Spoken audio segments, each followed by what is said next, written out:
વડોદરામાં B32 Bhagyalakshmi township Ajwa road ધંધો travels જગદીશભાઈ રમણભાઈ રાઠોડ ઉંમર વર્ષ 25 વર્ષથી ટ્રાવેલ્સનો ધંધો કરી પરિવારનું જીવન ગુજરાન ચલાવે છે.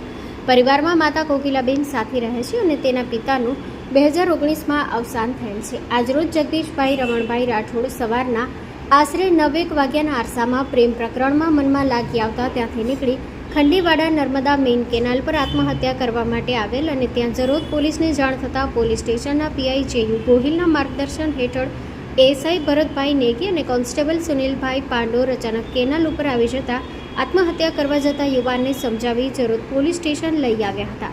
આ બાબતે તેના મિત્ર રિતિકભાઈ સૂર્યવંશીને બોલાવી તેને સોંપી દીધો હતો અને તેના મિત્ર સાથે વડોદરા ઘરે જવા માટે તૈયાર થતાં જરોદ પોલીસની સમજાવટથી તે ભવિષ્યમાં આવું પગલું નહીં ભરે તેમ જણાવ્યું હતું.